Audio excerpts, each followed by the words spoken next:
On this episode of the O2 Garage, it's a brand new season, number 8. We're kicking it off and we're back here in my second home, the Dodge.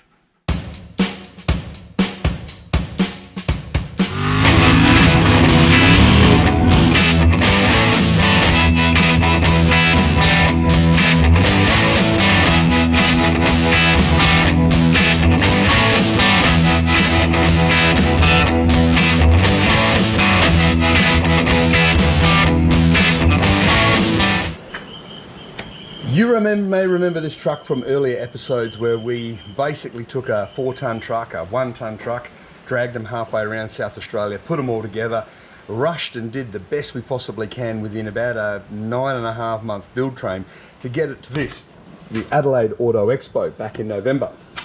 Well, it's January 2023, and it was about this time last year that we were starting to get this truck, and a year later, here it is.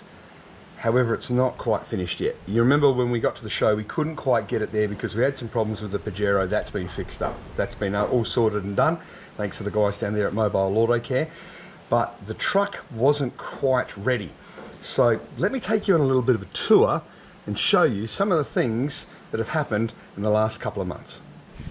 All right, well, first things first.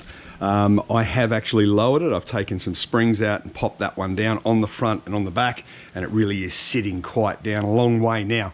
I haven't done anything in the tray, but I'm going to come back to that in a moment.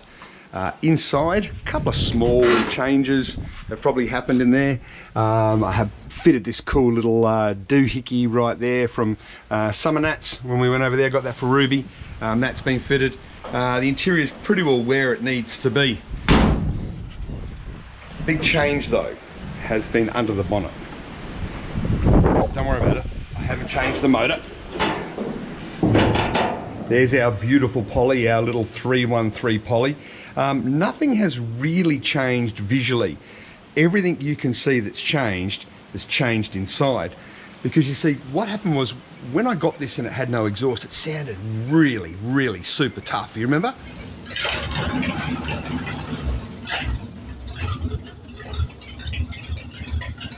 Well, since then, we went and of course had a well-hung exhaust put on it down there in Lonsdale.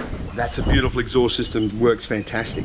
Got it back here, and after we couldn't take it to the car show, I started playing around with it, getting it running, and it developed a really bad lifter tick on this side here at number 1. It just wasn't running right. We played around with the timing, we played around with the firing order, all sorts of bits and pieces, just wasn't running right. And what we eventually ended up doing was, if you notice here on these bolts, for the intake manifold, they're all numbered, and that's because I've had that off. And when I took it off, I discovered that it had a nasty bent push rod on number 5 cylinder, so much so that it was broken, snapped, and it looked like number 5 hadn't been firing for quite a while. So this engine was actually running on 7 cylinders, and you know, a V8 is an unbalanced motor by design, which gives it that choppy idle. This thing had a reasonably smooth idle, so it was a bit deceptive as to what was actually wrong with it. Needless to say, got another push rod, dropped it straight in, put it all back together, and it runs really well. Want to have a listen? And this is the cool thing about this truck.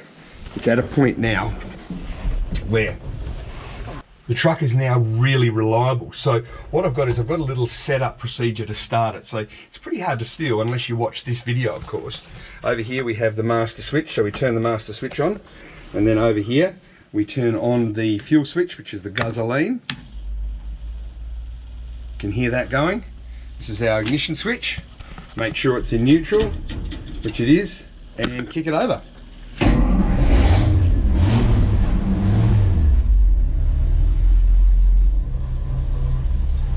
Absolutely perfection. Running on all 8 cylinders. Have a listen to this.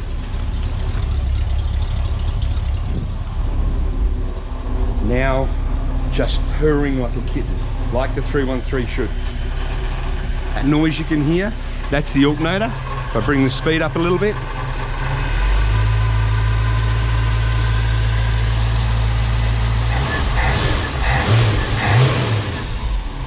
Beautiful. Exactly what you want from a farm truck V8. You want that V8 sound, got that V8 sound. It's nice and reliable. but we're not finished yet. You see, one of the things I did very quickly for the show, the Hot Rod Show, was to do this in the tray. This has got essentially a false floor. These pallets on top just stop that wood from rattling around. And underneath this, we've got ourselves this false floor in here. Now this is actually where the floor is supposed to be, but it is quite rusty because remember, this rear cab, so this rear tub is pretty bad. These boxes and so forth, they just add support to this on top so it doesn't flap around. But I've never really been all that happy with it since I've bought it home. You can just sort of see, it just doesn't look right. There's bits that don't fit. This looks a bit POV-pack. So, I mean, the whole thing looks a bit POV-pack. But I think I can do better than that. So, that's what we're going to do right now.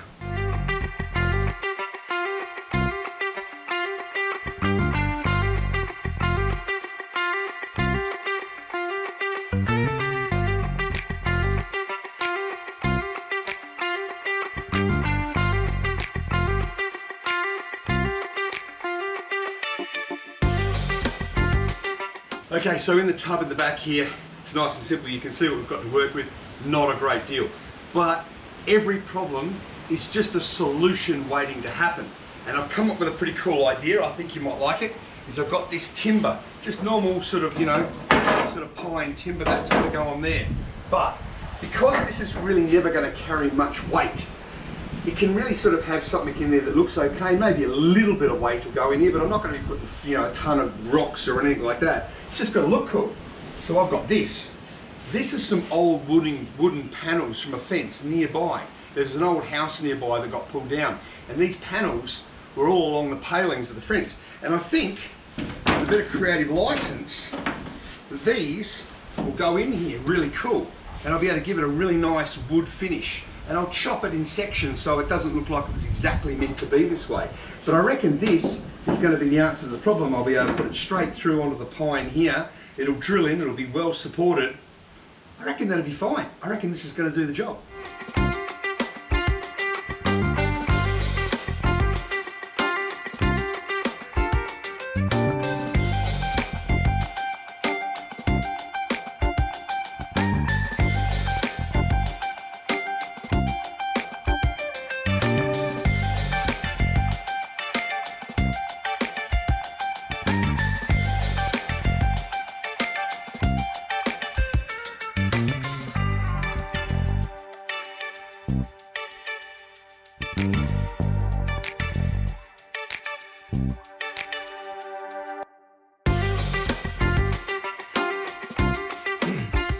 Okay, so the tray is now completed and done. I've got the spare wheel in, that's anchored underneath, but it is just missing one last piece, and I think what it needs in the corner here is like a toolbox. And I thought to myself, you know, like maybe a military toolbox, a green one, something with patina on it would look cool.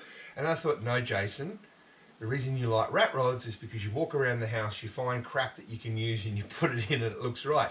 And that's what I've done this time here. I needed a toolbox in the back here. What am I going to make a toolbox out of? Have a look at this. Oh,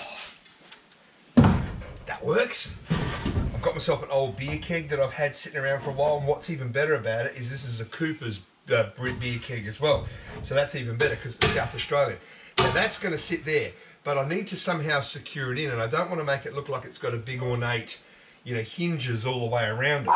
So what I've done, yeah, thank you Sparky, I'm glad you agree.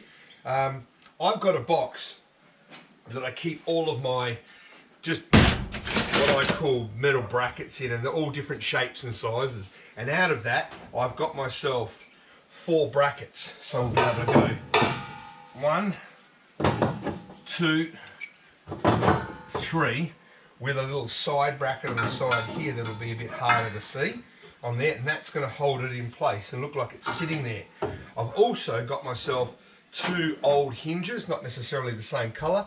That's why I like rat rods, because if it gets close enough, that's where it needs to be. I'm going to cut a portal on the top here, put these 2 hinges in there, and that will allow me to open that up. And then I've got an old gate hinge, or gate bolt, that can sort of sit right about here, and that can actually lock it. And I can also put a padlock on that if I really want to lock something in there. It's a nice little secure box. I reckon that's going to work a treat. And it costs nothing. Yes!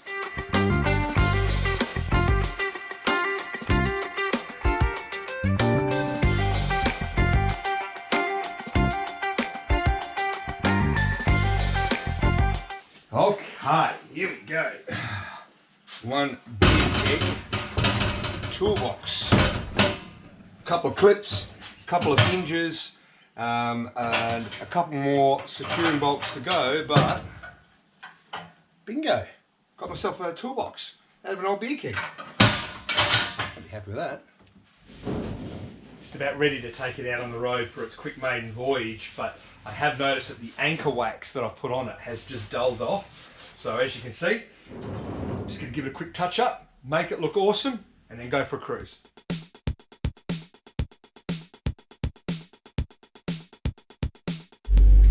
Okay, so it is first drive time. Everything appears to be where it needs to be. We're going to go for a ride around to see Uncle Mark. He's got a new Falcon Ute. We're going to go and have a look at that. All of the oil is done, all of the cooling system done, all of the steering's done, all of the brakes are done. I've checked all the leaks, all those sort of bits and pieces. Wiring, indicators, lights, rego, insurance, petrol, and now the fuel tank gauge wants to work. We've got oil pressure, we've got amps, we've got tacho. Let's just go for a ride.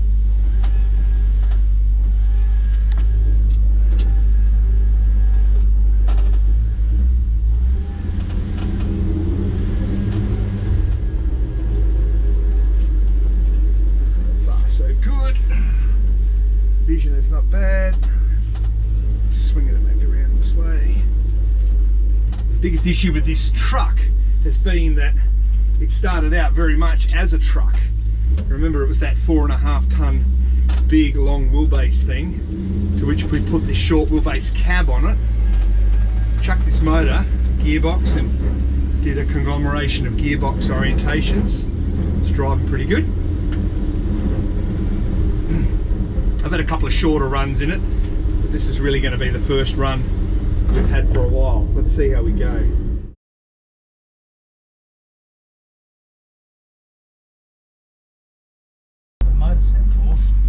No first drive would be complete without, of course, the obligatory run to Macca's, and it just so happens that whilst we're doing the Macca's run, it's Uncle Mark's birthday! Happy birthday, Uncle Mark!